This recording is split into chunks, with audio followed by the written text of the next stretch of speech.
할렐루야.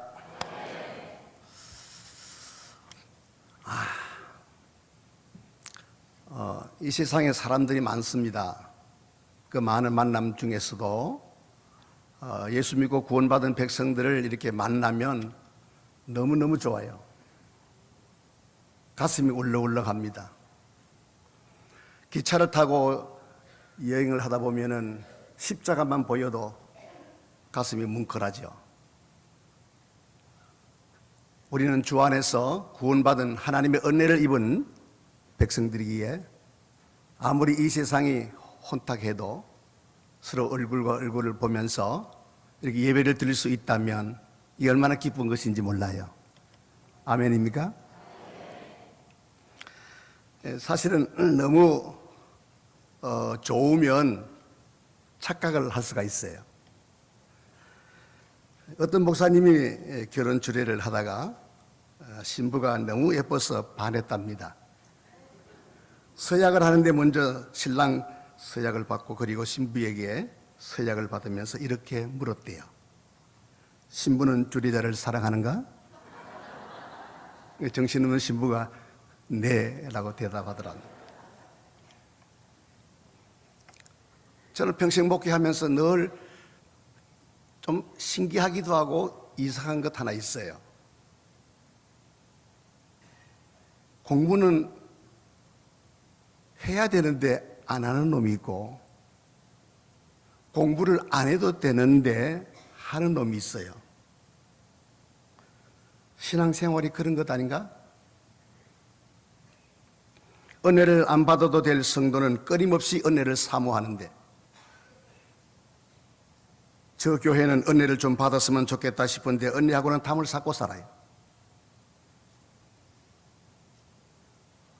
여러분은 각 교회 담임 목사님을 통해서 평소에 은혜를 많이 받고 있으니까 충분하겠다 싶은데 그래서 강사가 은혜를 좀 못 끼쳐도 부담은 없겠죠? 사실 말씀을 가까이 하는 이 시간은 건강 검진 받는 것과 같아요. 건강 검진은 병들어서 받나요? 아니면 건강할 때 받나요? 둘 다입니다. 끊임없이 말씀을 통해 나를 살피는 것이 신앙생활의 지혜가 아닐까요? 자기 건강을 믿고 있다가 무너지는 경우가 얼마나 많아요. 무너지는 사람을 보면은 다 망가져서 무너지지 않습니다. 내 몸 안에 생긴 어느 부분의 작은 점 하나가 그 사람의 삶을 삼켜버려요. 믿음의 생활이 그런 것 아닌가요? 다 좋아요. 모두 자랑할 만한데 그런데 그 작은 부분이 내 영혼을 망가뜨려요. 오늘 이 시간은 성령께서 이 작은 부분들을 건드려 줄 수 있는 은혜가 있기를 바랍니다. 사실 저는 설교가 좀 긴 편입니다. 표현력이 부족해서이기도 해요. 저 본교회 금요 집회 가던 때는 어떤 때는 2시간, 3시간씩 설교를 하기도 해요. 우리 교회 성도들은 저희 설교가 길면은 계속 시계를 봅니다. 계속 시계를 봐요. 그래도 끝날 기미가 보이지 아니하면 나중에는 시계를 앞으로 내밀어요.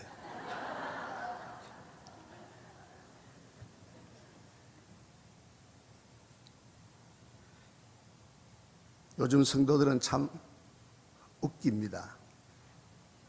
강사가 은혜를 못 끼쳐도 용서해요. 왜냐하면 별 기대 없이 왔거든요. 저 문원구가 누군가 별 기대 없이 왔거든요. 그러나 늦게 끝나는 건 용서 못해요. 애당초 은혜 받는 것이 목적이 아니라 연례 행사처럼 그저 청원 시찰에서 모여서 1년에 한 번씩 재직 순회를 하니까 그저 재직으로서 첨연상 바쁜 중에 참석하는 것이니까요. 어쨌거나 여러분은 여기 참석하셨고 하나님께서 이 종을 여기에 세우셨고, 그래서 예수님께서 한 사람 삭개오 때문에 거기에 가셨고 그를 구원하여 부르신 것처럼, 예수님께서 그 한 사람 소경 바디메오 때문에 가시던 발걸음을 멈추시고, 그리고 바디메오의 영육의 질병을 치유하신 것처럼, 그렇다면 여기 누군가 한 사람 때문에 주께서 임재하시고 성령의 감동으로 또 깨달음으로 역사가 일어나게 되지 않을까요? 아멘입니까? 여러분, 내가 신앙의 대상인 하나님에 대해서 어떻게 알고 있습니까? 하나님은 도대체 어떤 분으로 이해하고 있습니까? 질문 하나 하죠. 하나님은 인간의 구원을 위해서 일하시는 하나님인가요? 아니면 하나님 자신의 영광을 위해서 인간에게 구원을 베푸시는 분이신가요? 자, 그렇다면 먼저 우리는 이런 생각을 해봐야 합니다. 하나님을 믿는 사람들이 하나님에 대하여 바르게 알지 못하면 신앙생활의 시작부터 꼬이기 시작하고 결국 잘못된 길로 가고 맙니다. 첫 단추를 잘못 끼면 계속 다음의 단추도 잘못 끼게 되는 것처럼 말입니다. 자, 시편 98편 1절의 말씀은 이렇게 적고 있습니다. 새 노래로 여호와께 찬송하라. 그는 귀한 일을 행하사 그의 오른손과 거룩한 팔로 자기를 위하여 구원을 베푸셨음이로다. 자기를 위하여 구원을 베푸셨다라고 말씀합니다. 하나님은 우리 인간의 구원을 위해서 일하시는 분이 아니라 하나님 자기를 위하여 우리 인간에게 구원을 베푸신다고 말씀합니다. 교회의 대부분의 경우 구원에 있어서 하나님은 인간을 위해서 구원하시는 하나님으로, 하나님은 인간의 구원을 위해서 일하시는 하나님으로 그렇게 이해하고 있죠. 이유는 하나님께서 이 땅에 오셔서 인간의 죄와 사망에서 구원하시고 영원한 생명의 나라 곧 천국으로 가게 하신 것만 우리가 생각하기 때문에 그렇습니다. 따라서 하나님은 인간의 구원을 위해서 일하시는 분으로 이해하고 있는 것이 일반적인 견해고 일반적인 신앙의 고백이죠. 제가 신학교에 입학시험을 갑자기 치르게 되었습니다. 하나님께서 다른 길로 가던 내 발걸음을 돌려서 유턴시키셨습니다. 시험 준비를 별로 한 것 없이 역사시험을 보고 영어시험을 보고 그리고 성경시험 답안지를 받아보니 거기에는 몇 가지 질문 가운데 이런 질문이 있었습니다. 당신이 알고 있는 하나님은 어떤 하나님인지 설명하라는 거예요. 그 당시의 머리로서 그 당시의 깨달음으로서 하나님은 사랑이십니다. 하나님은 거룩하십니다. 하나님은 정의를 위해서 싸우시는 분이십니다. 뭐 이런 정도 쓰고 나니까 쓸 게 없어요. 옆에 친구들을 보니까 열심히 쓰고 있는데 이 다음에 제가 쓸 게 없어요. 그래서 기다리다가 마지막에 이런 글씨를 썼습니다. 하나님은 문홍구를 반드시 합격시키실 하나님. 그리고 밑줄을 쫙 긋고 나왔습니다. 합격을 했을까요? 안 했을까요? 예? 합격을 했을까요? 안 했을까요? 어떻게 여기는 반응이 좀 썰렁합니다.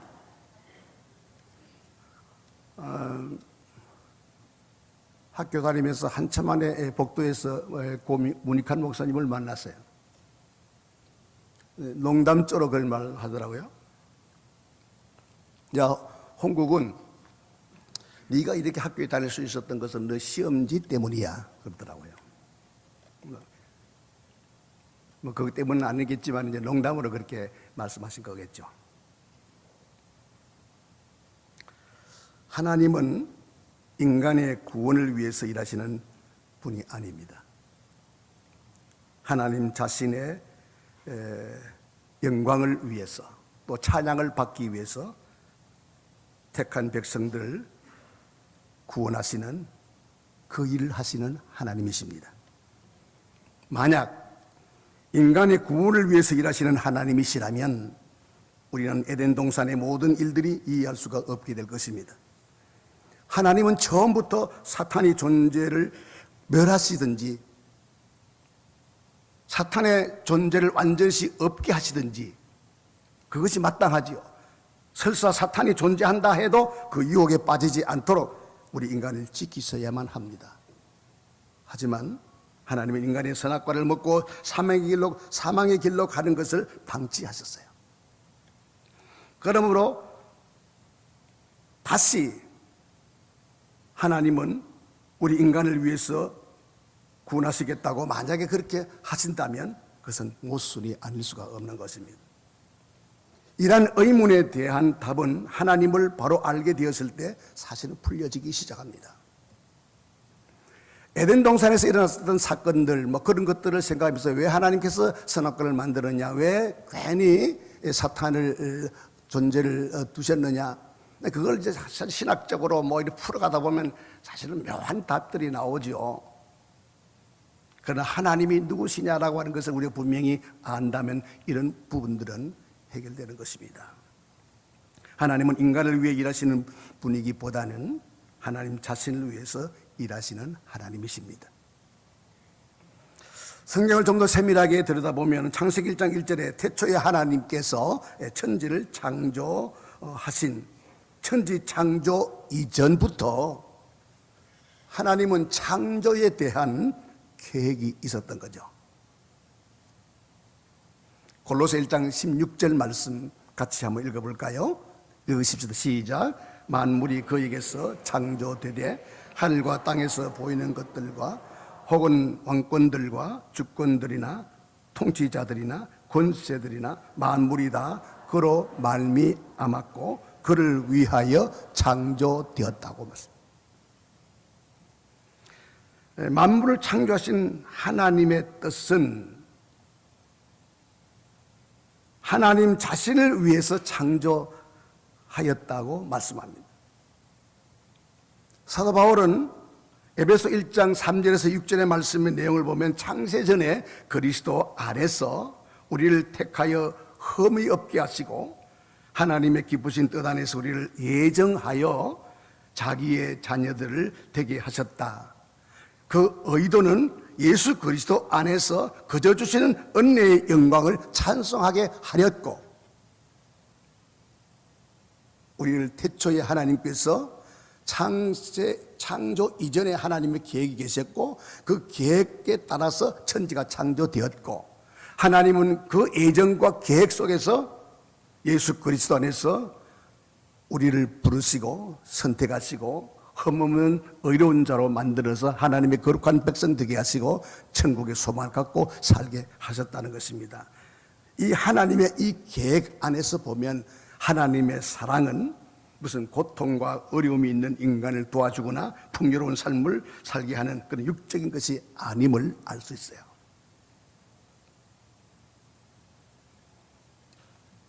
하나님의 사랑은 창세전에 예수 그리스도 안에서 우리를 택하시고 택한 우리를 흠없게 하시고 흠없는 자가 되게 하신 다음에 하나님의 아들로 삼으신 것, 이것이 우리 인간에 대한 하나님의 사랑이고, 이 사랑을 성령에 의해서 여러분들이 깨닫게 된다면, 이 하나님의 사랑이 우리의 마음에 담겨진다면 우리는 적어도 어떤 환경에서도 하나님의 사랑을 기억하고 흔들리지 않을 것입니다.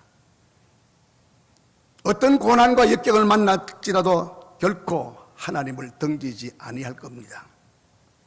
그런데 안타까운 것은 이 사랑을 모르기 때문에 고난 중에서 불평하고 원망하고 좌절하고 낙심합니다. 사실 안다고 하는 것은 헬라어로 야다라는 뜻인데 경험으로 안다는 뜻이죠. 그런데 하나님을 알되 교회 안에서 하나님은 나를 위해서 일하시는 하나님으로, 하나님은 나의 구원을 위해서 일하시는 하나님으로 알게 되면 언제나 내 생활은 내가 중심이 되어버립니다. 내가 중심, 인간이 중심이에요. 그러나 우리가 하나님을 알되 하나님은 자신의 영광과 영원히 찬양을 받으시기 위해서 일하시는 하나님이시라고 한 것을 안다면 우리의 신앙생활의 중심은 하나님이 되는 것입니다. 제자훈련에서 꼭 빼놓지 않고 하는 이야기가 뭐냐면 인간 중심의 삶에서 하나님 중심의 삶으로 바뀌어져야 된다는 거죠.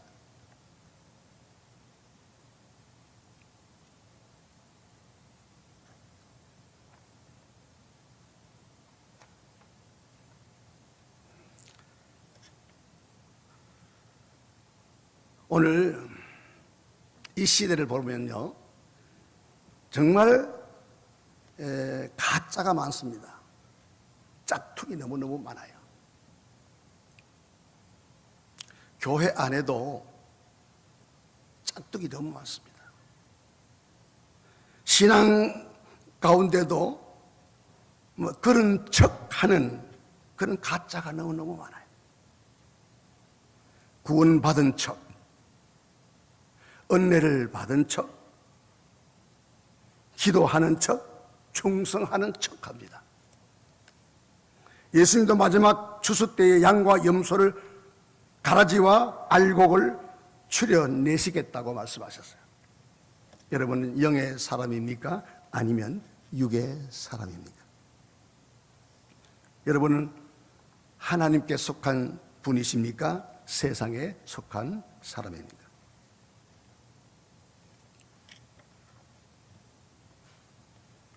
여러분, 가짜입니까? 진짜입니까?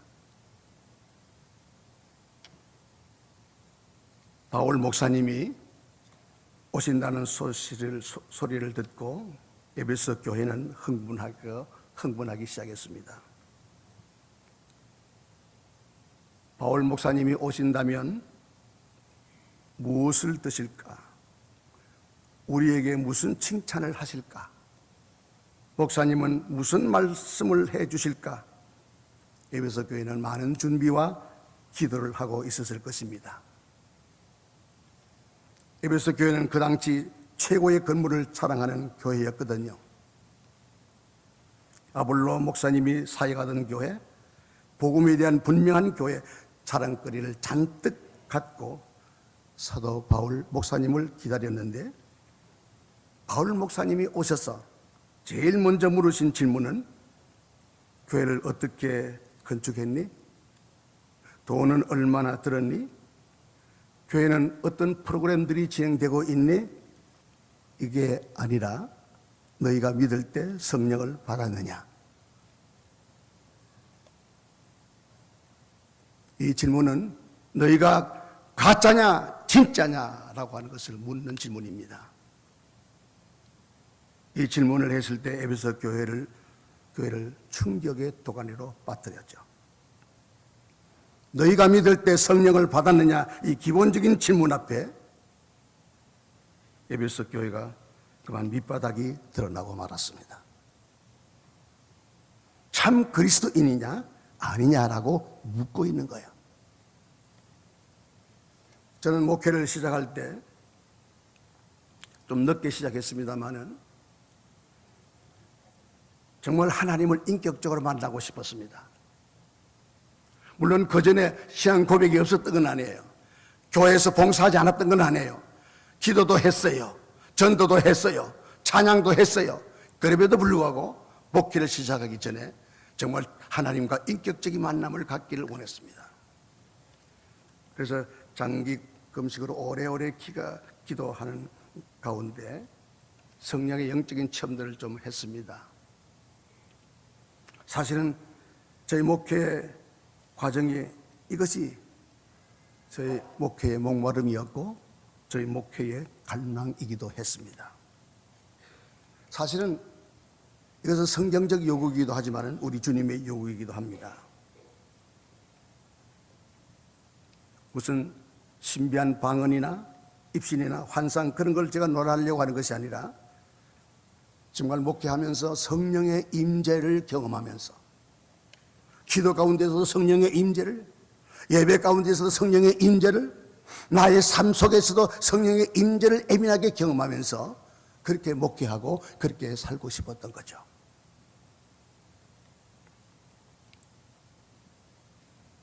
여러분은 성령의 사람입니까? 아니면 육의 사람입니까?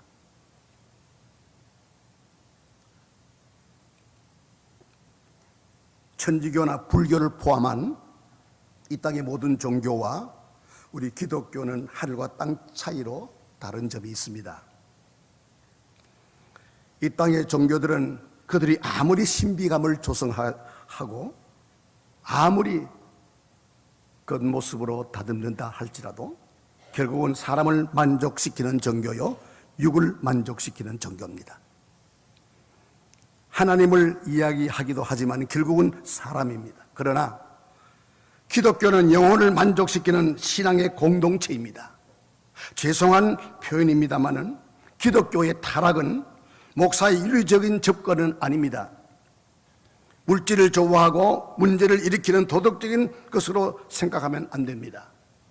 왜냐하면 에덴 동산 이후에 전적 타락한 인간에게는 그 어떤 선을 발견할 수도 없기 때문입니다. 누구도 선을 행할 능력이 없기 때문이에요. 이것이 인간학, 인간을 이해하는 첫걸음 아닙니까? 전적 타락한 인간이 할 수 있는 것은 아무것도 없다는 거죠. 그러므로 윤리적인 접근이 아닌 교회의 타락, 목사의 타락은, 성도의 타락은 영적이어야 할 목사가 영적인 맛을 포기했을 때, 영적이어야 할 교회가 영적인 소망을 잃어버렸을 때 교회는 교회가 아니게 되고 목사는 목사가 아니게 되고 직분자는 직분을 내려놓을 수밖에 없는 겁니다. 사도 바울은 에베소 교회를 향해서 질문합니다. 너희가 믿을 때 성령을 받았느냐?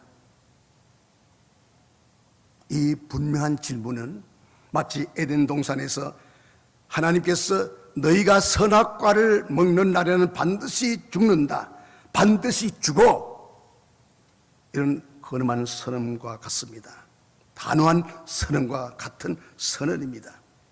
너희가 믿을 때 성령을 받았느냐? 목사여, 장로여, 권사여, 집사여, 나는 네가 교회 출석하고 있는 줄 알아라. 그러나 네가 믿을 때 성령을 받았느냐?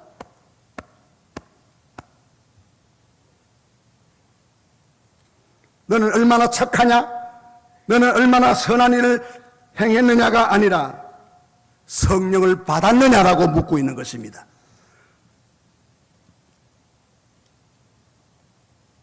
불꽃 같은 하나님의 눈동자, 하나님의 임재 앞에서 믿을 때 너희가 성령을 받았느냐, 진짜냐 가짜냐를 묻고 있는 거예요.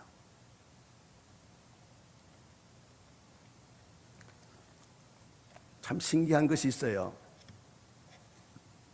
믿지 않는 불신자들, 소위 종교가 없는 자들이 천주교나 불교는 거부감 없이 수용합니다. 종교심이 없는 사람들도 천주교 미사에 참여하거나 불교 대웅전에 드리는 예불에 참여할 때 그들은 전혀 부담이 없습니다. 그러나 그들이 이 예배당에 들어오면 반드시 충돌의 과정을 한번 겪어야 합니다. 분위기적인 것으로 그냥 좋아서가 아니라 반드시 영적인 충돌을 반드시 경험한다는 것입니다. 어느 현수막을 보니까요, 불신자가 좋아하는 교회 이렇게 붙어 있더라고요. 저는 노, 아니요 라고 마음속으로 외쳤습니다. 불신자가 좋아하는 교회? 믿음이 아니어도 부담감 없는 교회? 바로 그런 교회라면 그것은 영적인 것을 포기해야 하고 교회가 교회됨을 내려놓아야 하기 때문에 저는 노라고 했어요.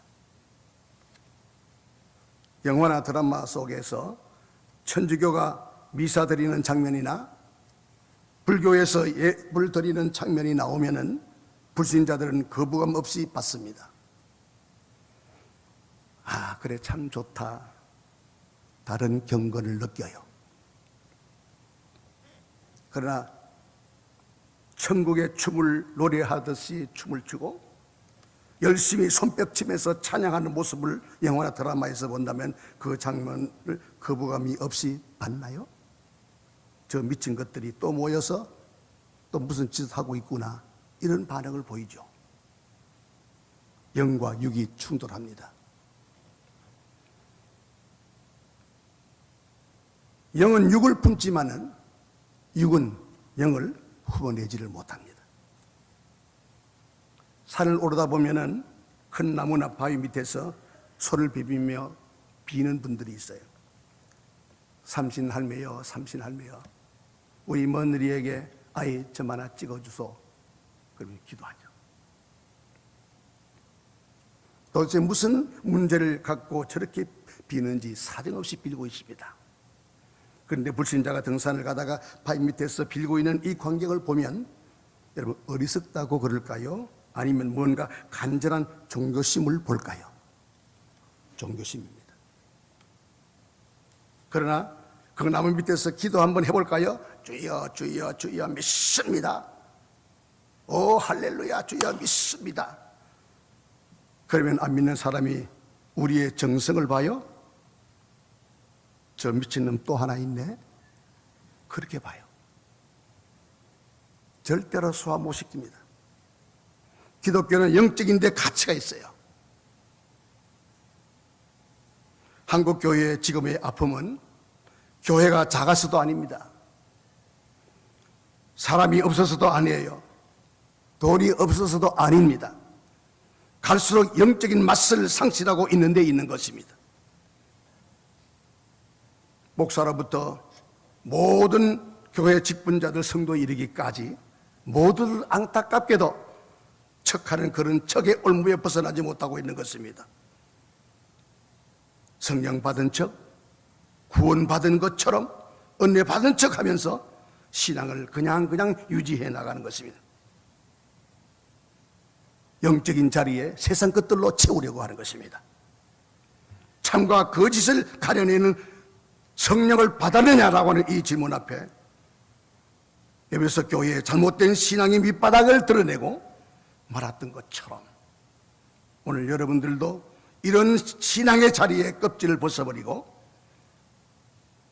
성령의 임재를 경험하며 성령의 사람으로 새롭게 되기를 주의 이름으로 축복합니다.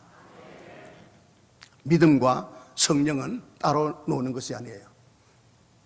언제나 일치합니다. 그래서 성령의 임재를 경험할 때 작은 호수에 돌 하나를 던지면 파장이 일어나는 것처럼 적은 돌 하나도 조용한 호수에 돌 하나를 던질 때 파장이 일어나는 것처럼 천지를 창조하신 하나님, 전능하신 그 하나님께서, 거룩하신 하나님께서 우리 안에 임재로 들어오게 되면은 파장이 일어나게 되어 있어요. 성격에 따라서 어떤 사람은 불같이 헤매기도 하고 물같이 조용하기도 하고 바람같이 느끼는지 못 느끼는 것처럼 바로 하나님을 그렇게 경험하기도 하는 것입니다. 사랑하는 여러분, 기독교는 그리고 성도는, 교회는 영적인 맛을 잃어버리면 그것은 아무것도 아닙니다. 하나님 앞에서 이 모든 것은 다 가짜입니다. 오늘 여기 오신 분들은 대부분 다 성령의 임재를 경험하는 성령의 사람인 줄로 믿습니다. 그렇게 고백하시는 분 아멘 하세요. 혹시 가슴에 찔리는 분이 있다면 이걸 놓고 기도해야 하는 것입니다. 주여 나를 긍휼히 여겨달라고 기도해야 할 것입니다. 여러분, 충성도 충성이 아닐 수가 있어요. 여기 신앙생활 오래 하시고 직분자들이 모였네요.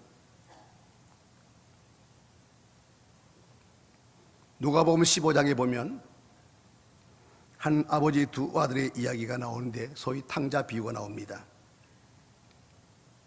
두 아들 중 작은 아들이 아버지로부터 독립을 선언합니다.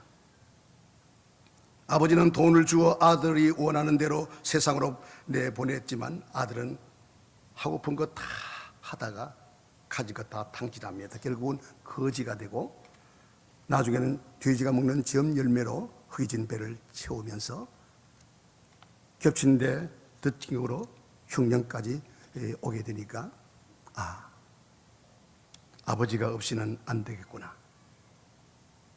나는 누구인가? 나는 누구여야만 하느냐? 아버지가 있는 곳으로 가야지 결정을 내리고 집으로 돌아옵니다. 그리고 고백하지요. 내가 하늘과 아버지께 죄를 얻어싸우니 나를 아버지의 아들이라 감당치 못하겠습니다. 다만 품꾼으로 써주십시오. 아버지 아들 아니어도 좋아요.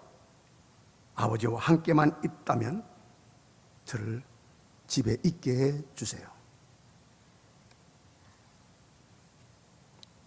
집으로 돌아와요. 아들을 기다렸던 아버지는 얼마나 좋았던지 마을 사람들을 다 불러넣고 살찐 송아지를 잡아 잔치하며 마을 사람들이 보는 앞에서 그 아들에게 가락지를 끼우고 신발을 갈아 신기고 새 옷을 입히고 크게 외칩니다. 내 아들은 죽었다가 다시 살아난 아들이요 다시 얻은 아들이요. 이 아들을 두고 함부로 말하지 마십시오. 이 아들은 내 아들이요 과거를 가지고 함부로 말하지 마세요.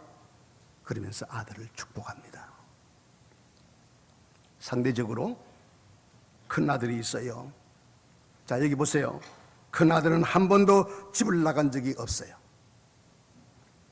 아버지의 신용카드도 한 번 써본 적이 없어요. 얼마나 충성했느냐 하면 이렇게 말해요. 아버지,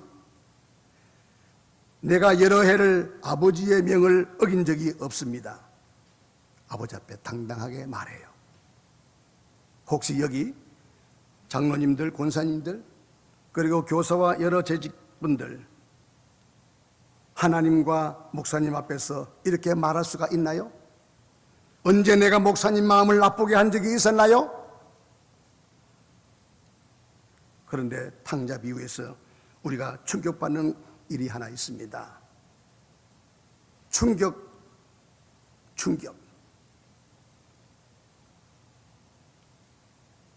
충성하는 그 아들, 심지어 동생이 돌아오는 그 시간에 밭에서 일하고 있던 아들. 여러분, 충격으로 다가오는 것이 뭘까요? 잔치하고 있는 중에 큰 아들이 밭에서 돌아오고 있어요. 동생이 돌아왔다는 소식에 누가 제일 싫어해요? 누가 제일 싫어합니까?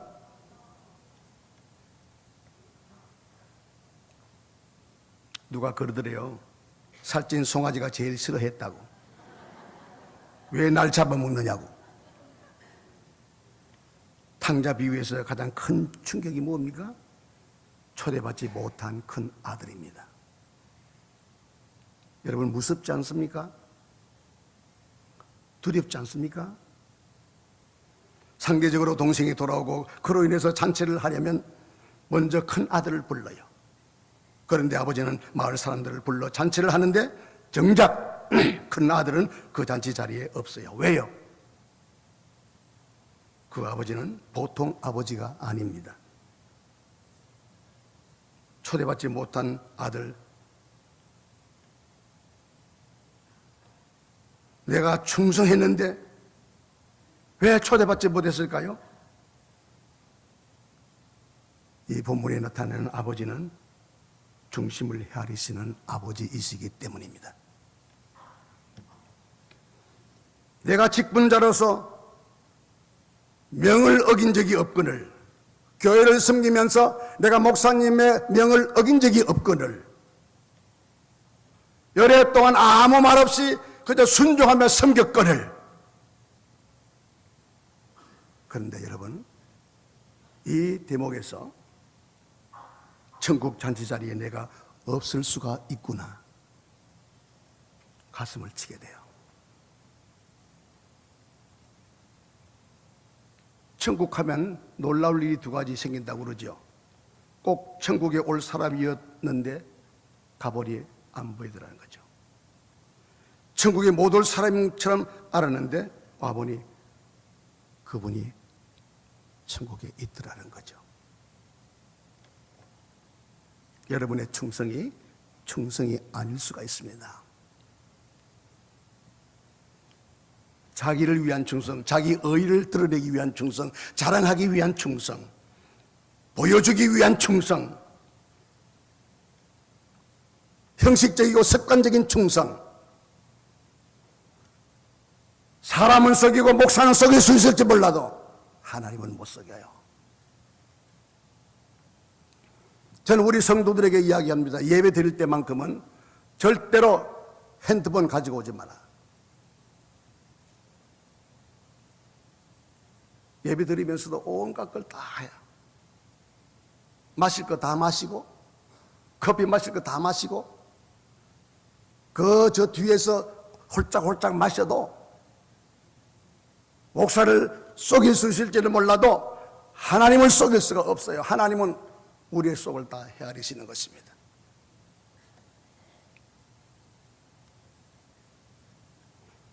여러분, 믿음이 아닐 수가 있어요. 고린도후서 13장 오늘 본문에 보니까 너희가 믿음이 있는가 너희 자신을 시험하고 자신을 확정하라고 말씀합니다. 교회 안에 가짜가 많아요.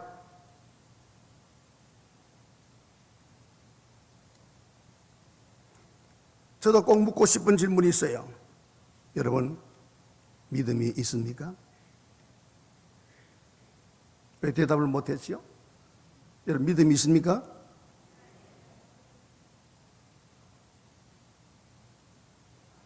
믿음이 있다면 그 믿음을 어떻게 이해하고 있습니까? 마태복음 7장에 보면 한 사람이 예수 앞에 서서 당신의 신앙의 이력을 늘어놓아요.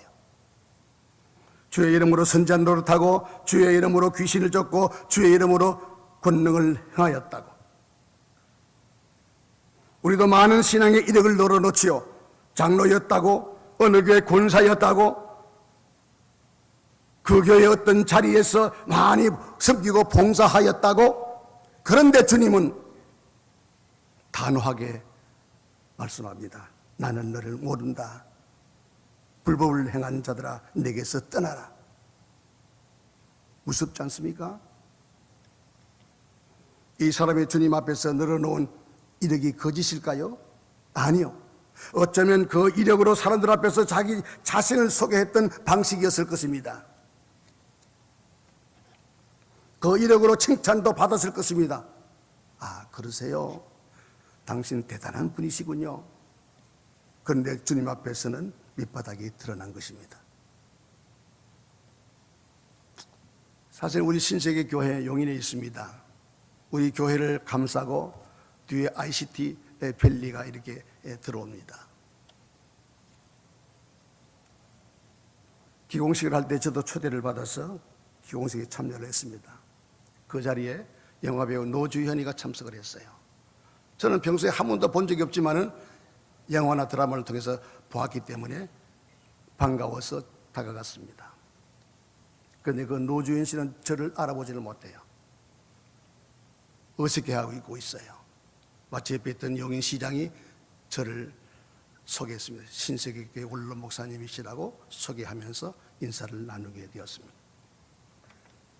우리 모두 언젠가는 주님 앞에 서게 돼요. 여러분, 믿음이 있습니까? 여러분, 믿음이 있다면 하나님께서 여러분들을 알아볼 것이요, 믿음이 없으면 나는 너를 모른다라고 하실 겁니다. 문제는 믿음을 어떻게 알고 있느냐는 거죠. 사실 믿음과 은혜는 우리 기독교의 핵심 진리로서 신앙생활의 두 기둥과 같은 것인데, 그런데 실제적으로 그럼에도 불구하고 믿음이 뭐냐라고 이렇게 물어보면 혼란스러워들 해요. 믿음이 무엇입니까? 이렇게 물어봅니다. 그러면 정의로운 답을 못 내려놓고 있어요. 교회도 많고 교인들도 얼마나 많습니까? 그런데 진작 믿음을 바르게 이해하지 못하고 있어요.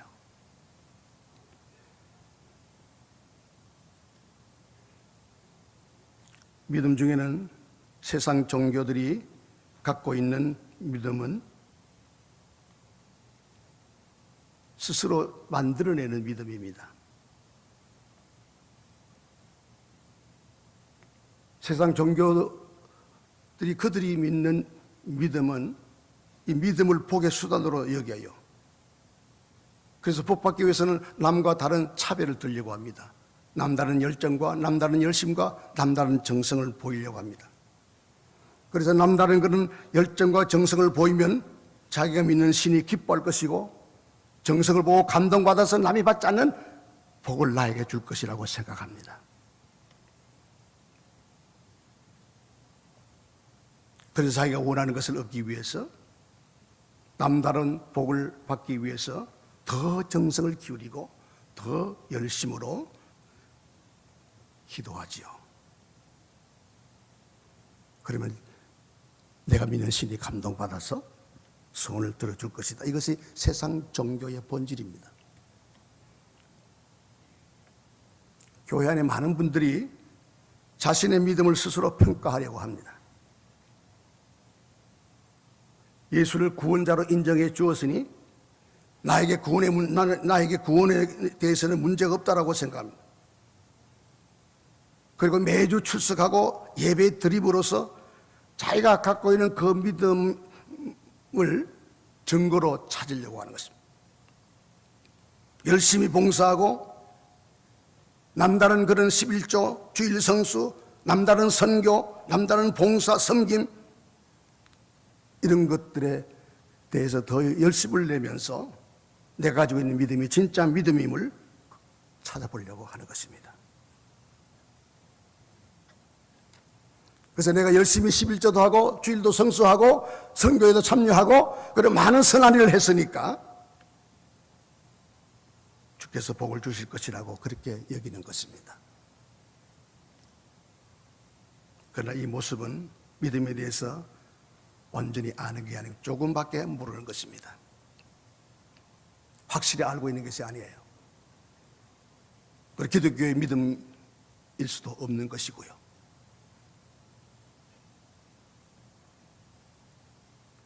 만약에 이런 류의 믿음을 가지고 여러분들이 신앙생활을 한다면 세상 종교와 다를 게 뭐가 있어요? 세상 종교도 열심히 정성을 다하면 신이 감동받아서 복을 준다. 나도 교회 와서 열심히 하면 11조도 내고 더 감사무도 많이 내고 더 섬기고 더 열심히 하면 하나님께서 감동받아서 그래서 내게 복을 주실 것이다. 바로 단순히 이 부분에만 매진해서 여러분들이 신앙생활하고 섬긴다면 완전히 다 완벽하게 알고 있는 믿음이 아니에요. 이는 기독교 믿음이 아닙니다. 믿음은 자신이 정성으로 만들어내서 신이 감동받아서 구원받고 복을 받고 하는 것이 아닙니다. 기독교의 믿음은 하나님이 주셔야 합니다. 아멘입니까? 기독교의 믿음은 하나님이 주셔야 한다.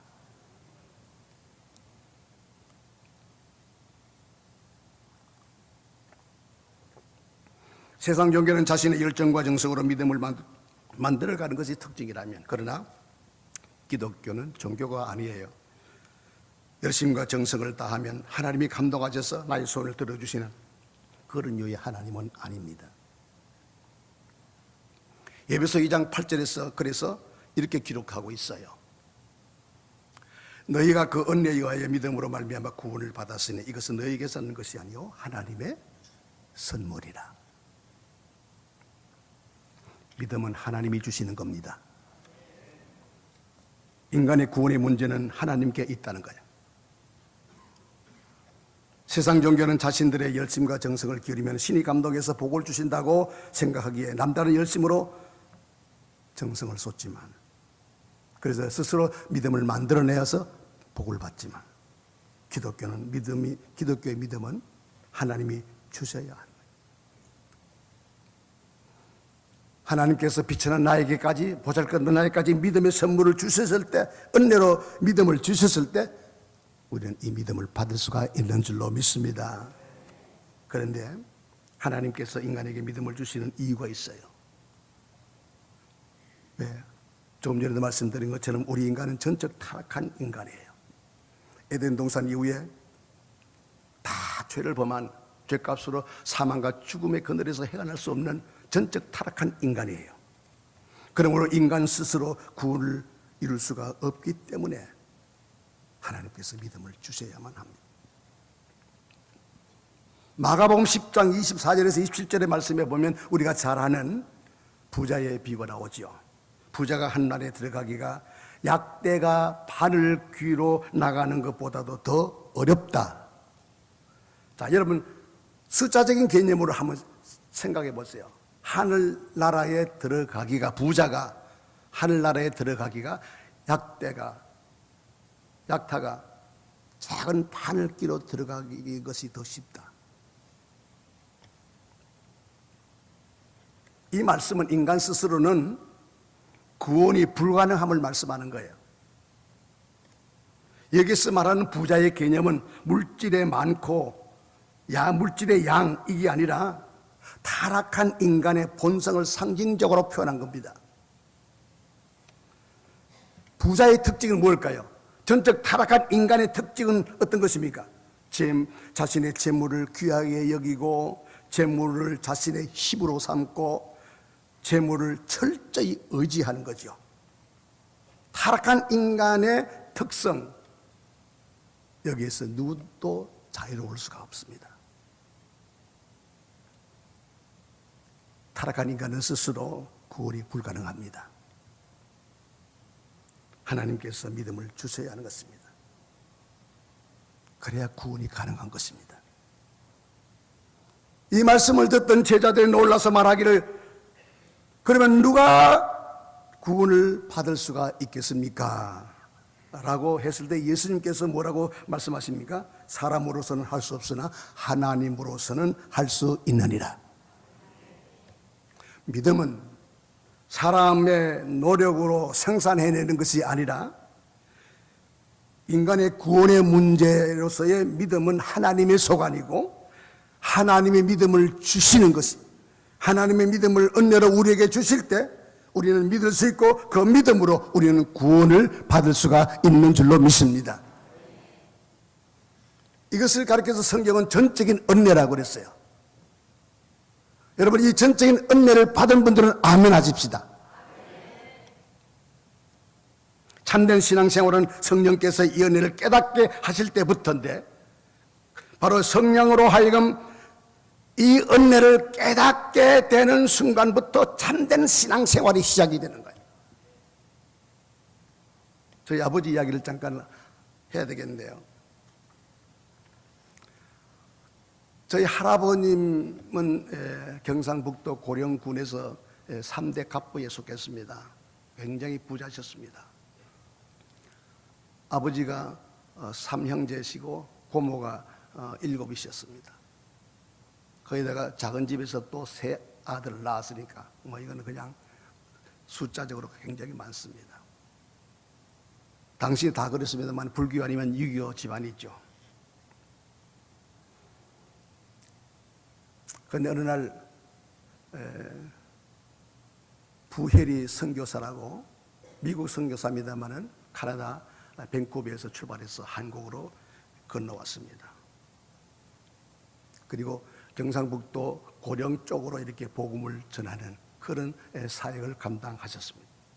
이 부혜리 선교사가 저희 할아버지 집으로 와서 방 한 칸을 빌려달라고 그랬어요. 그래서 할아버지는 무슨 마음을 잡수셨는지 쫓아내지 아니하고 방 한 칸, 집이 크니까 방 한 칸을 빌려줬어요. 3개월 머무시다가 누가복음 쪽복음을 두고 가셨어요. 그 뒷산에 그 선교사가 교회를 설립하고 주일학교를 시작했습니다. 많은 아버님 형제와 고모들 중에서 아버님만 유일하게 그 주일학교에 참석을 했다가 할아버지에게 크게 이제 호통을 받고 다시는 교회 나가지 말라고 허락을 받고 죽다가 살아난 적이 있습니다. 돈이 많으니까 큰아버지는 일본 명치법대 졸업하시고 작은아버지는 서울 서울 음대 작곡가를 졸업하셨어요. 아버님도 일본으로 유학을 다니셨습니다. 그 당시에는 동지사 고등학교를 다니셨고 대학까지 다니셨어요. 그런데 여름만 되면은, 방학이 되면은 연락선을 타고, 그 배를 타고 고향으로 돌아오는데, 그 연락선, 그 수송선 배가 보름 만에 한 번씩 떠요. 방학이 되었으니까 이제 고향으로 돌아가려고 설렌 마음으로 배를 타기 위해서 줄을 섰는데, 아버님 앞에서 줄이 끊겨졌어요. 더 이상 탈 수가 없는 거죠. 너무 아쉬워서 고향으로 하숙집으로 돌아오셨어요. 방문을 열었더니 예수님이 쓴 것이 웃으시는 환상이 보였어요. 그 다음날 조간신문에 이렇게 기사가 났습니다. 일본을 떠나 현해탄을 건너 부산으로 가던 연락선 583명이 탄 그 수송선이 미군 어뢰정에 공격을 받아서 침몰하다 583명이 그대로 다 죽었어요. 아버님은 이 사건을 경험하면서 학교 공부를 마치고 한국을 건너오셔서 조선신학교, 지금으로 말하면 한국신학대학에 입학해서 목사가 되었어요. 평생 목회를 하시다가 7년 전에 소천하셨습니다.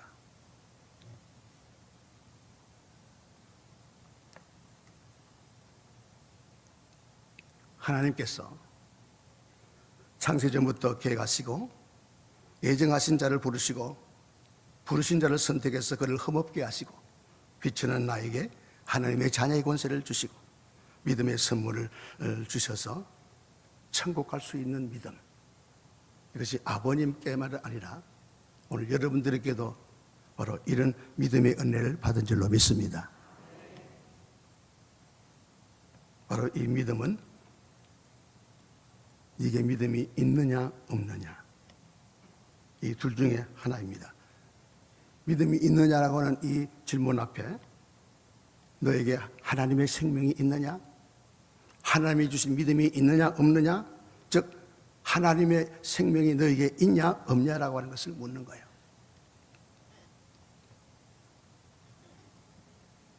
사랑하는 여러분 주님의 은혜로 태초부터 나를 예정하시고 계획하신 속에서 우리를 불러내셔서 거룩한 하나님의 자녀를 삼으시고 천국 갈 수 있도록 믿음을 주셨다고 믿으시면 아멘 하십시오. 그러면 하나님이 주신다는 믿음을 어떻게 알 수가 있을까요? 야, 내가 믿는 믿음이 지금 하나님이 주신 믿음인가? 이게 참 헷갈리고 잘 모르겠죠. 창세기 15장에 보면 알 수 있습니다. 창세기 15장 4절 6절에 보니까 믿음의 조상이라고 하는 아브라함에게 하나님께서 약속하셨어요. 네가 지금 데리고 있는 이스마엘, 그 자식은 네 상속자가 아니다. 앞으로 1년 후에 네 몸에서 자식이 태어날 텐데 바로 그 태어난 이삭, 그가 네 상속자가 될 것이다.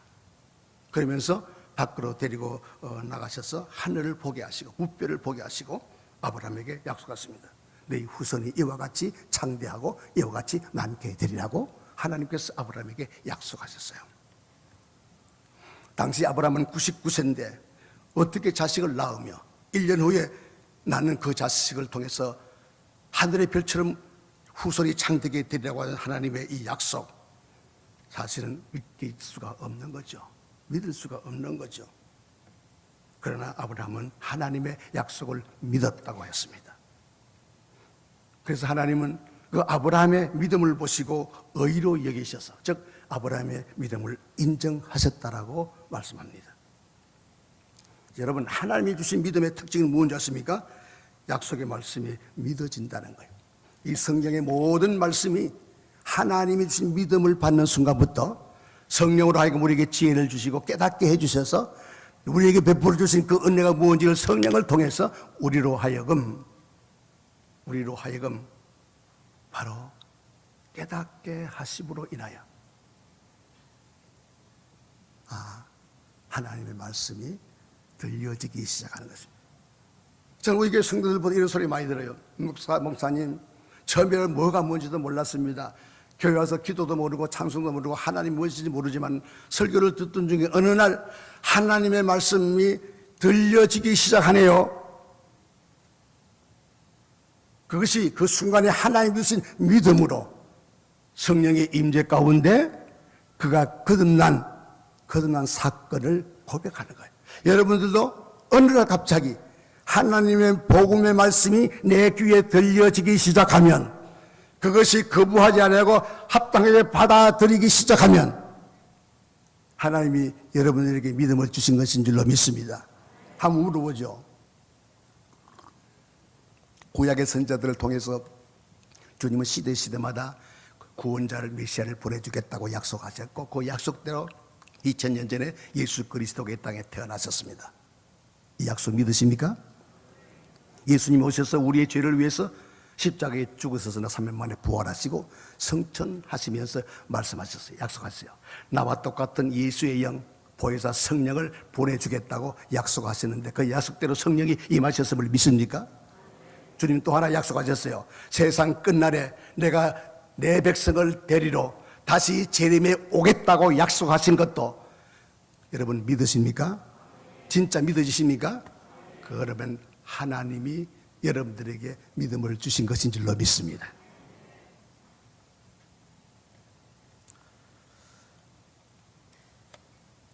바로 이 믿음, 이 주님이 주신 믿음으로 우리는 생명을 얻었어요.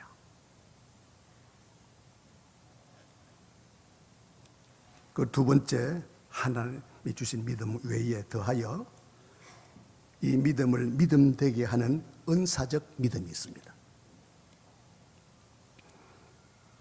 고린도전서 12장 9절의 말씀에도 보니까 성령의 은사 가운데 믿음의 은사가 있음을 말씀하고 있습니다. 은사적 믿음이라고 하는 것은 믿음을 믿음되게 하여 내 뜻이 아니라 하나님의 뜻을 이루고 내 영광이 아니라 하나님을 영화롭게 하고 하나님을 찬양하게 하는 믿음, 하나님의 은혜를 선포하고 주의 복음을 증거하는 믿음, 이것이 바로 은사적인 믿음이에요. 그리고 이 믿음을 우리의 삶 속에서 나타낼 때 하나님은 찬양을 받으시고 영광을 받으시고 기뻐하시는 줄로 믿습니다.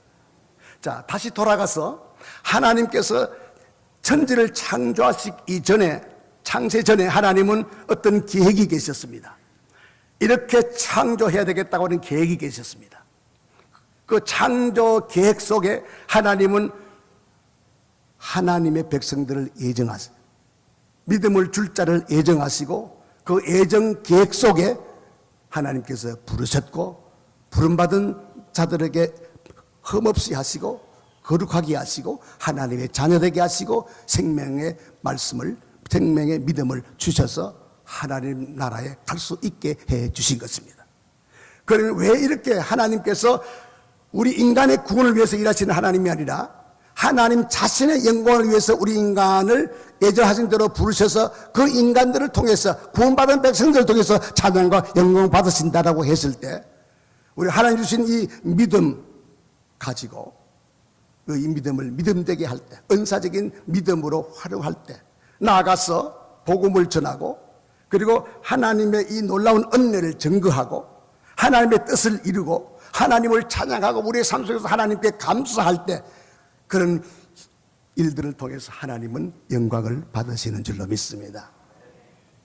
빌립보 2장 13절 말씀 우리 다 같이 한번 같이 읽어볼까요? 빌립보 2장 13절입니다.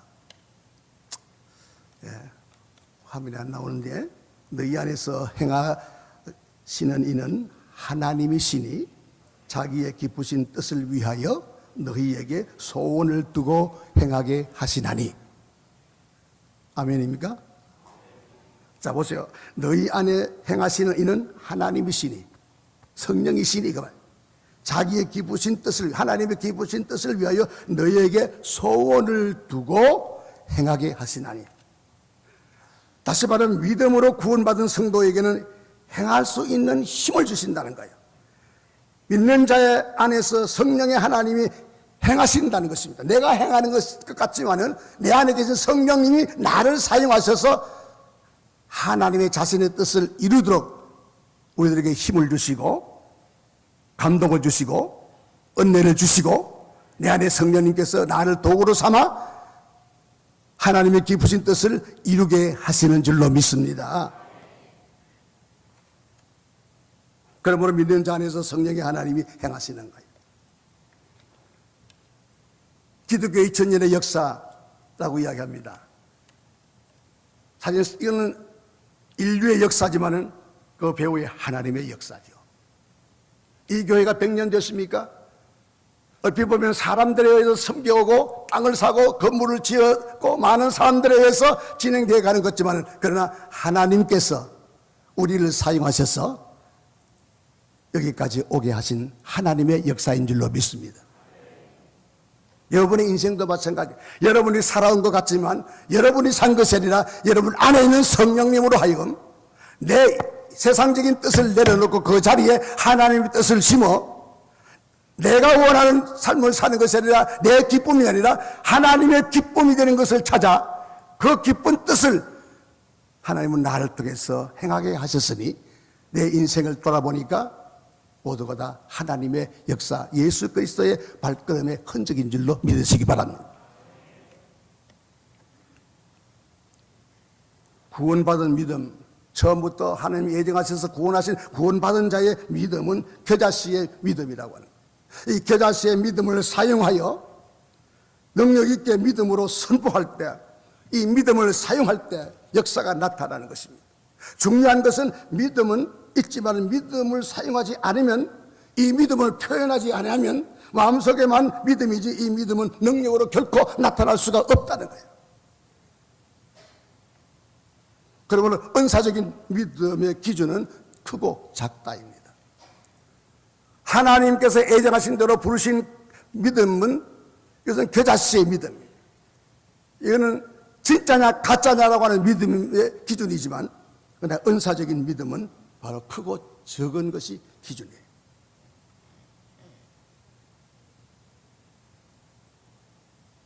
그래서 큰 믿음을 가진 자가 있느냐 하면 적은 믿음을 가진 자가 있다는 거예요. 예수님께서 너 믿음이 크도다, 이것은 구원의 믿음일까요? 아니면 은사적인 믿음일까요? 은사적인 믿음.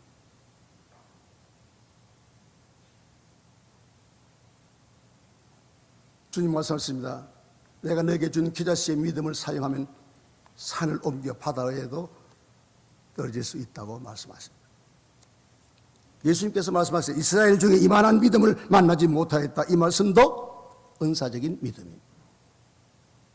오랜 신앙생활하고 직분자들도 사실은 안타깝게 이 주님이 주신 믿음에 머물러 있는,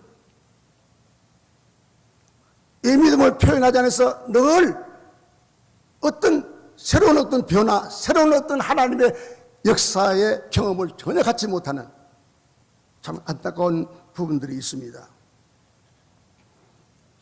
구원받은 여러분 한 사람 한 사람을 바늘로 구멍을 찔러보면 예수의 피가 나와요.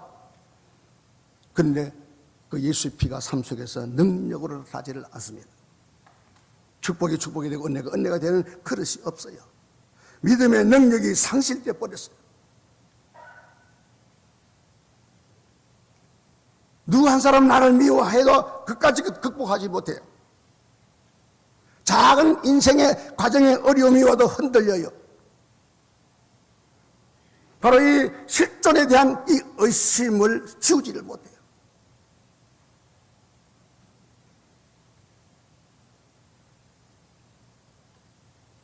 지금 우암교회가 이 땅 위에 건물이 세워지기까지 이게 하나님이 한 것이지 사람이 한 것입니까?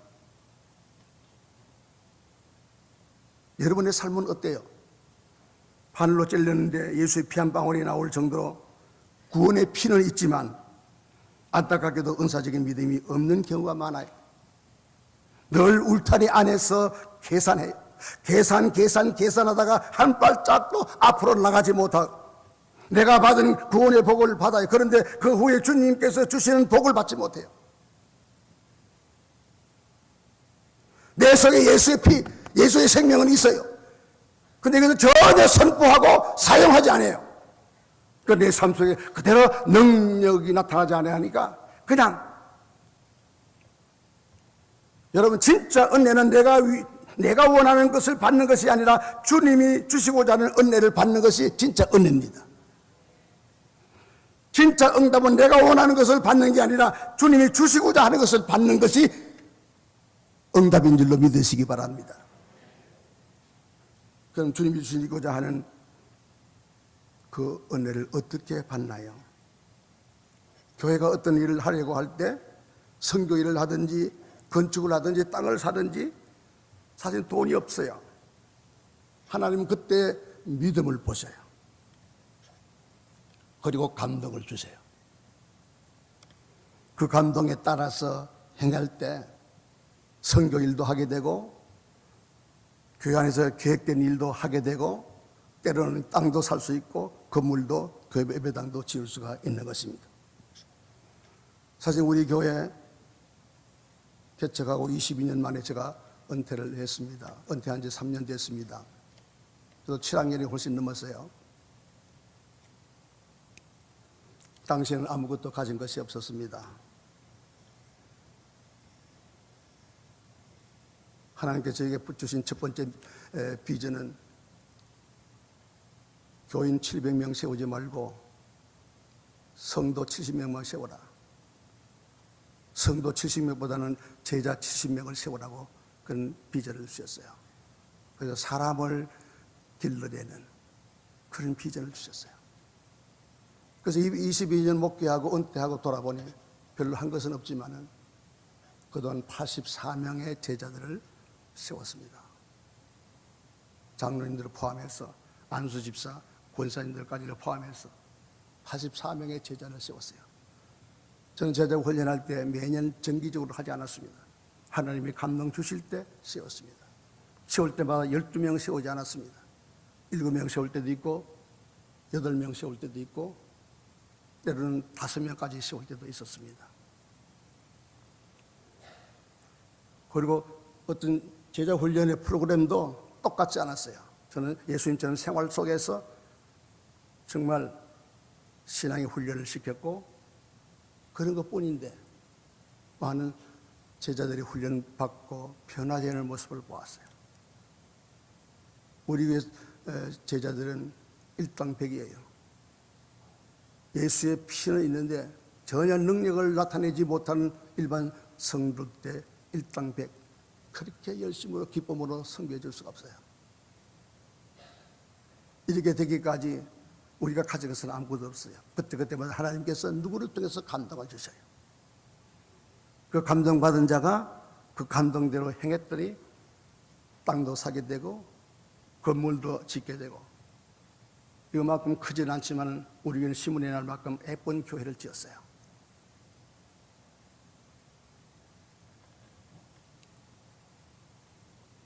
그중에 저는 가는 곳마다 우리는 박현철 집사, 강명인 집사를 제가 소개해요. 그분은 예수 예자도 모르는 분이었습니다. 전도 받고 처음부터 순종하면서 성령 받고 새벽기도 하면서 꾸준히 신앙이 자랐어요. 애 둘 데리고 7평 방 한 칸에서 시작했던 그들이 하나님께서 선교 열정을 먼저 주셨어요. 하나님이 늘 선교에 대한 감동을 주셨어요. 그때마다 그는 때로는 정말 기억될 만한 자기의 전 재산을 내어놔 과부의 돈, 동전, 둔입처럼 다 내려놨어요. 감동하시는 대로 했어요. 그리고 예수 믿은 지 7년 만에 하나님 나 11조 1억 할 수 있게 해주십시오. 그 기도가 응답이 되었어요. 11조 1억이면 10억을 벌었어요. 제가 신방을 가서 좀 더 많은 꿈을 하나님이 감동으로 주시면 아멘하고 순종하십시오. 자꾸 10억이라고 하는 말이 나오는데 그게 쉽지 않지만 그래서 아멘으로 봤더니 지금 일이 벌어졌어요. 중국으로부터 100억에 가까운 투자금을 받고 일을 해주게 되었어요. 아마 곧 10억에 11조를 내지 않겠느냐 싶어요. 제가 이 숫자적인 개념까지 누군가까지 개인적으로 말씀드리는 것은 하나님이 교회에서 일을 시작하게 하실 때 먼저 믿음을 보세요. 그리고 감동을 주세요. 기도하라, 복음 전해라, 어느 한 분야를 섬겨라, 이런 감동을 주실 때 그 감동대로 순종했더니 엄청난 하나님께서 선교팀장까지 되었고, 지금 집사 직분이지만은 전 세계로 다니면서 선교팀장으로서 사역을 감당하고 또 물질적으로도 그런 복을 받아요.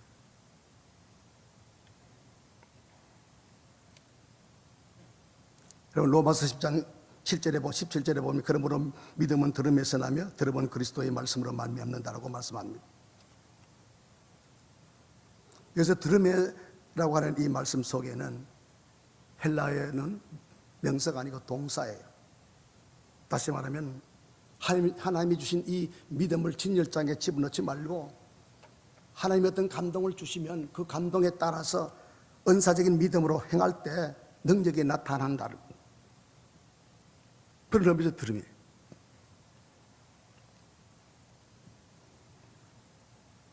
중요한 것은 뭐냐면 하나님께서 이미 우리에게 믿음을 주셨어요.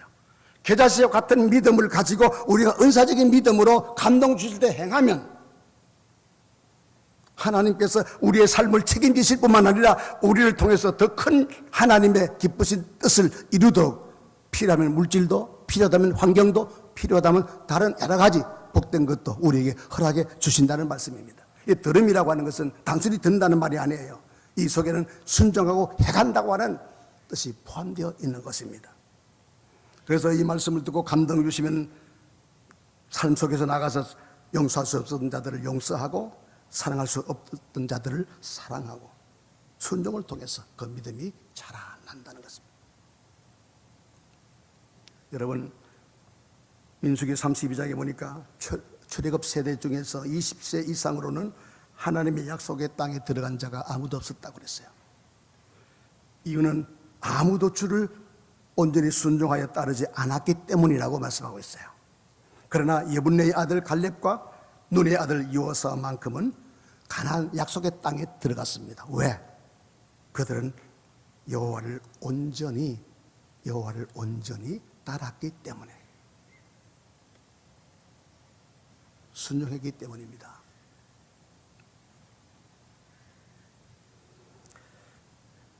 아브라함이 이삭을 바칠 때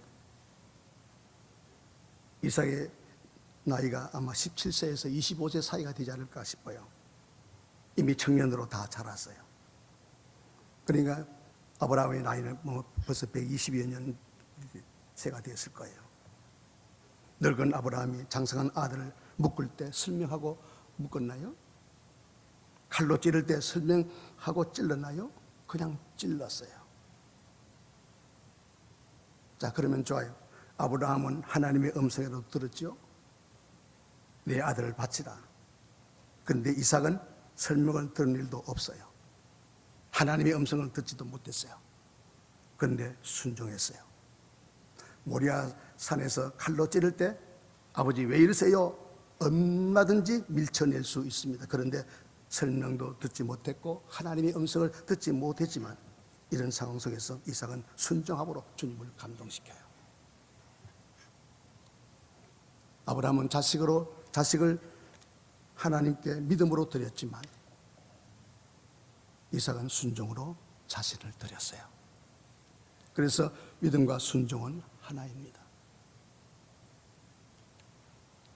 그래서 성경에는 행함이 없는 믿음은 죽은 믿음이라고 말씀하고 있어요. 여러분, 믿음이 있습니까? 가슴에 손을 대고 이렇게 주님이 묻고 계세요. 이런 믿음이 있습니까? 안타까운 것은 많은 직분자들이 예배당에 앉아서 신앙생활을 해요. 더 많이 듣고 더 많이 배우고 그것이 신앙의 수준인 것처럼 생각해요. 그런데 아니요. 바리새인들은 성경을 외웠지만은 절대로 그의 삶 속에서 능력이 나타나지 않았을 뿐만 아니라 하나님께서 인정하지 않으셨어요. 어느 교회에 있었던 얘기인데요. 부흥회가 열렸대요. 강사는 아브라함이 이삭 드리는 이 설교를 했답니다. 담임 목사님에게는 외동아들이 있는데 그 외동아들이 은혜를 많이 받았는가 봐요. 그래서 담임 목사님이 강사님, 어젯밤에 저희 아들이 은혜를 많이 받고 밤 12시까지 기도하다가 울며 눈이 퉁퉁 부어서 집에 들어왔어요. 내일 새벽에 일어나야 되니까 잠자리에 들려고 하는데 아들이 방문을 놓고 하면서 주무셔요? 아니, 자려고 했다. 문을 여니까 눈이 퉁퉁 부이는 아들이 아버지, 기도하다가 궁금한 게 있어서 왔어요, 아버지. 근데 뭔데? 아버지는 하나님이 아브라함에게 이삭 바치라 그랬듯이 하나님께서 아버지에게 나타나셔가지고 나를 바치라 그러면은 아버지는 나 바칠 수 있어요? 그렇게 묻더래요. 그래서 강사님이, 목사님 뭐라고 대답했어요? 답을 못했는데 말이 씨가 될까봐. 하나밖에 없는 아들인데. 그래서 강사가 그 아들을 불러오게 했대요. 아들이 왔어요. 아들, 너 이것 물어봤다며? 그랬더니 내 아버지가 너를 바칠 수 있는가 궁금하니? 궁금해서 잠깐 물어봤어요. 강사가 이렇게 말했대요. 아들, 내가 보기에는 아버지가 너를 바칠 수 있나가 문제가 아니라 네 아버지가 너에게 칼을 찌를 때 네가 대줄 수 있느냐가 문제야. 네 아버지가 칼로 찌르면 너 대줄 수 있니? 그랬더니 가만히 있다가 나 예배 드리러 가야 돼요 하고 나가더래요. 우리는 신앙생활에 궁금한 게 많을 것입니다. 하나님께서 그럼에도 불구하고 우리에게 물어요. 너 믿음 있니? 네가 가지고 있는 믿음이 진짜야?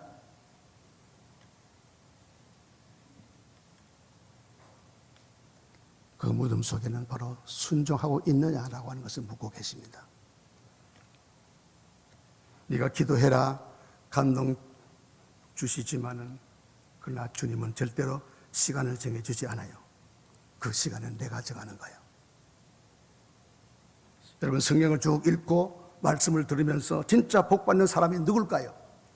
기도하는 사람일까요? 충성하는 사람일까요? 순종하는 사람입니다. 항아리에 물을 채우라, 떠서 갖다 주라, 여리고 성을 돌아라, 요단강에 가서 몸을 7번 씻으라. 100% 순종하다가 그들은 다 복을 받았어요. 불가능한 상황 속에서 하나님이 주시니 복을 받았어요. 교회에서 유난히 충성하는데 공고한 분도 있어요. 충성하는데 순종이 없어요. 탕자의 아들처럼. 아버지는 용서하는데 큰 아들은 왜 용서 못해요? 어떤 분은 기도는 많이 하는데 순종이 없어요. 목사님, 간절히 기도하고 싶은데 기도가 안 돼요. 간절히 살면 간장 기도가 나와요. 처절하게 살면 처절한 기도가 나올 수밖에 없어요. 그렇게 삶이 무너진 상태에서 기도가 나올 수가 있겠어요? 하나님, 목사님, 왜 저에게는 복을 주지 않지요? 역으로 이렇게 생각해 봐요. 집사님, 고난을 겪었고 살아오면서 힘든 일도 겪었겠지만 한 가지 기억에 남을 만한 순종이 있어 보셨어요? 과부가 엽전 2집을 전생활비로 드렸듯이, 결혼을 앞둔 처녀가 귀한 옥합을 전부 깨뜨렸듯이, 계산과 감정과 염려의 울타리에서 빠져나와서 가난과 형편해야 되지 말고 기도와 충성의 바퀴에서 머물지 아니하고 그 갇힌 틀에서 탈출해서 은사적인 믿음으로 행하고 순종할 때, 지금까지는 여러분들이 그저 복을 앞에 놓고 살았다면 이제부터는 반드시 여러분의 삶 속에 능력이 나타날 줄로 믿습니다.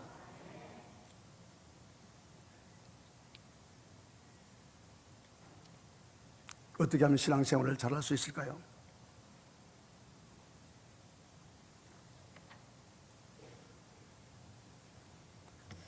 결론을 내려고 합니다. 어떻게 하면 신앙생활을 잘할 수 있을까요?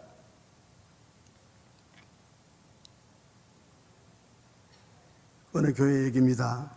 교회가 어떤 소용돌이에 휘말리면 말은 꼬리에 꼬리를 물고 소용돌이 쳐요. 여신도 연합회장은 깡패 수준이잖아요.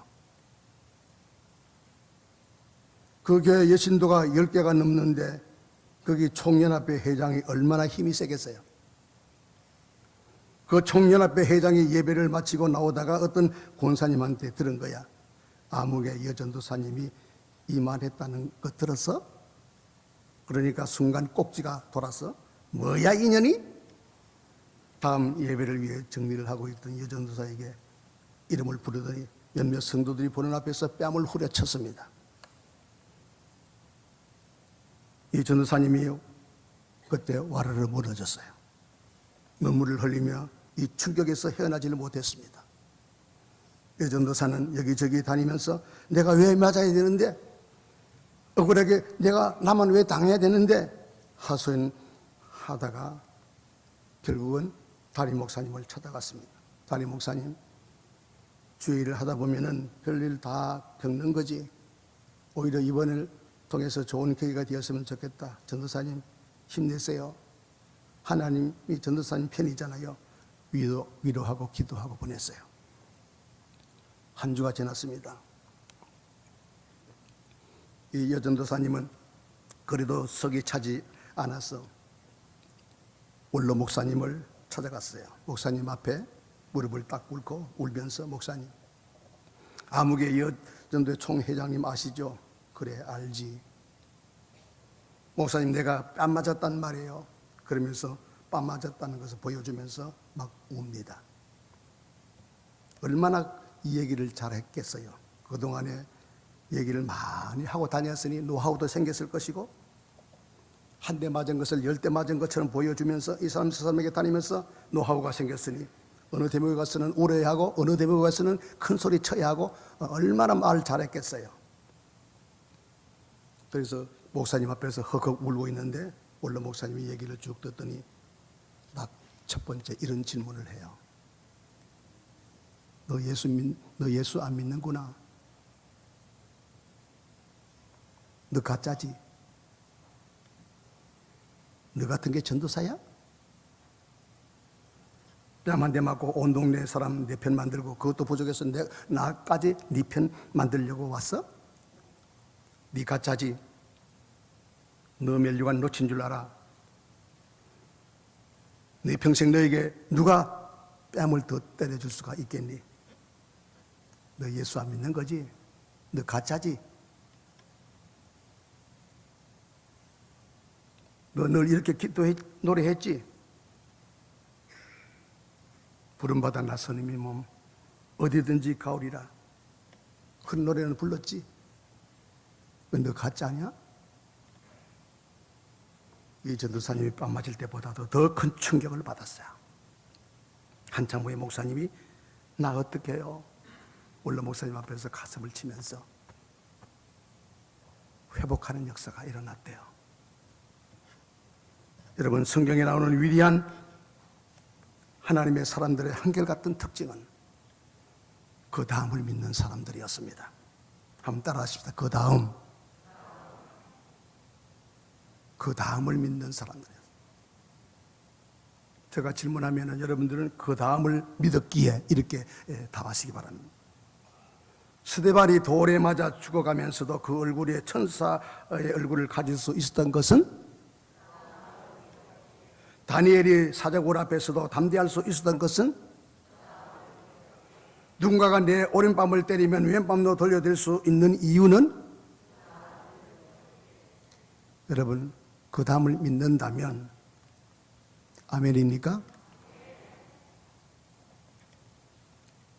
누가 한번 실습해 볼까? 근데 2층에는 어떻게 대답이 없네요. 아멘도 없고. 기독교 역사에서 2층에서 기적이 일어난 적은 없어요. 떨어져 죽은 일은 있어도. 여러분, 그 다음을 믿었기에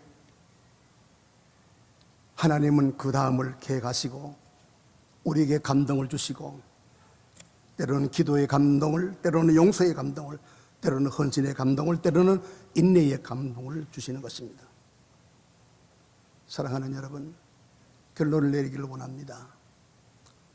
재직회 수련회로 모였지만 정말 이 시대가 너무나도 혼탁하고 가짜들이 많아서 이제 기본적인 말씀들을 드렸어요. 어떻게 하면 신앙생활을 잘하면서 여러분 남은 생에 하나님을 찬양하고 내게 베풀어 주신 주님의 은혜에 감사하면서 정말 하나님의 기쁨이 되는 삶을 살아갈 수가 있을까요? 저는 여러분들에게 딱 두 가지만 말씀드리려고 합니다. 어떤 인생의 여정과 삶 속에서 어떤 고난이 오고 환난이 올 때, 그때 그 문제를 해결하려고 달라들지 말고 내게 주신 믿음을 지키려고 하십시오. 아멘. 내게 정말 청천벽력 같은 그런 아픔과 상처와 고난이 다가오게 되었을 때 내 뜻을 이야기하지 말고 조용히 묵상하면서 하나님의 뜻이 무엇인지를 그 뜻을 찾아보십시오. 그러면 어떤 우리 앞의 고난과 어려움도 이겨내게 될 줄로 믿습니다. 사랑하는 여러분, 성령께서 여러분들을 부담아 주시고 감동 주시고 은혜 주셔서 이 말씀이 생활 속에서 소록소록 새롭게 살아나서 나는 하나님 앞에 가짜가 아니지가 진짠가 늘 자신을 살피면서 승리하는 여러분 되시기를 주의 이름으로 축복합니다. 기도하겠습니다.